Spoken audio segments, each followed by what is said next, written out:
من ترك شيئا لله عوضه الله خيرا منه. في ذيل طبقات الحنابلة ذكر ابن رجب في ترجمة القاضي أبي بكر الأنصاري البزاز أنه قال: كنت مجاورا في مكة حرسها الله، فأصابني يوما من الأيام جوع شديد، ولم أجد شيئا أدفع به عني ذلك الجوع، وخرجت أبحث عن طعام فلم أجد، فوجدت كيسا من حرير مشدودا برباط من حرير أيضا. قال: فأخذته وجئت به إلى بيتي وحللته، فوجدت فيه عقدا من لؤلؤ لم أر مثله قط. قال: فربطته وأعدته كما كان، ثم خرجت أبحث عن طعام، فإذا بشيخ ينادي ويقول: من وجد لنا كيسا صفته كذا وكذا فله 500 دينار من الذهب. قال: فقلت في نفسي: إني محتاج وجائع، أفآخذ هذه الدنانير لأنتفع بها وأرد عليه كيسه؟ لا ضير. فقلت له: تعال إلي.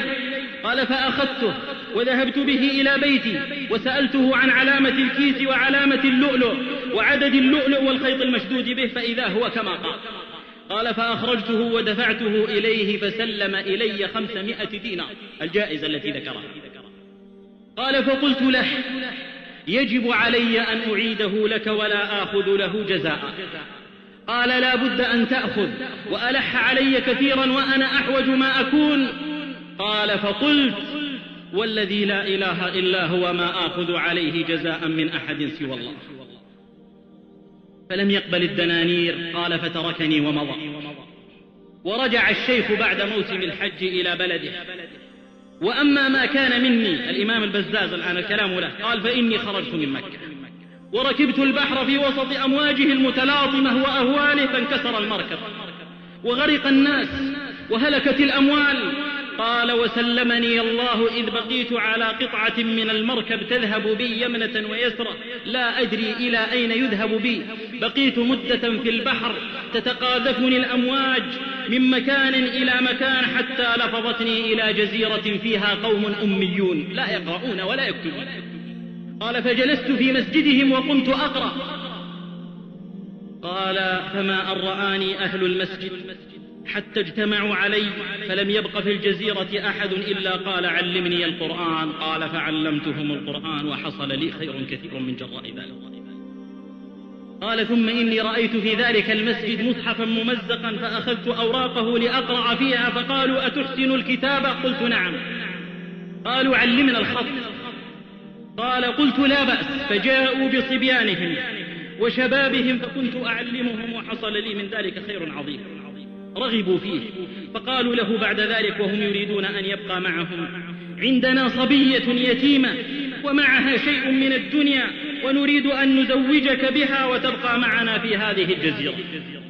قال: فامتنعت، فألحوا علي وألزموني، فلم أملك أمام إلحاحهم وإصرارهم إلا أن أجبت لطلبهم، فجهزوها لي وزفوها إلي زفها محارمها، وجلست معهم، وإذا بي أنظر إليها، وإذا ذلك العقد الذي رأيته بمكة بعينه معلقا في عنقها.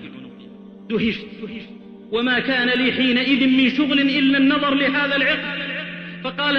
فقال محارمها: يا شيخ، كسرت قلب هذه اليتيمة، لم تنظر إليها وإنما تنظر إلى العقد.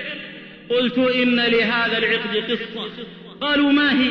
فقصصتها عليهم، فصاحوا وضجوا بالتهليل والتكبير وصرخوا بالتسبيح حتى بلغ صوتهم أنحاء الجزيرة. فقلت: سبحان الله، ما بكم؟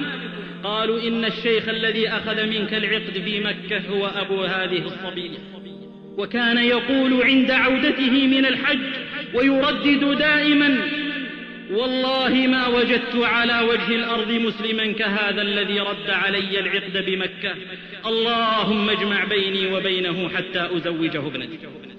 وتوفي ذلك الرجل، وحقق الله دعوته وزوجه بابنته.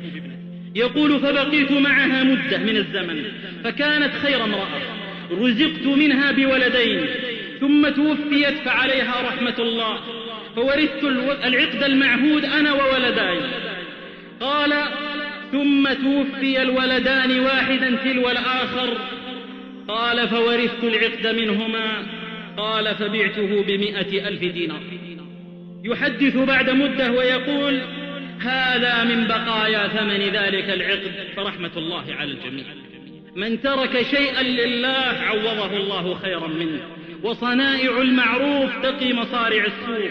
ومن يتق الله يجعل له مخرجا ويرزقه من حيث لا يحتسب، ومن يتق الله يجعل له من أمره يسرا.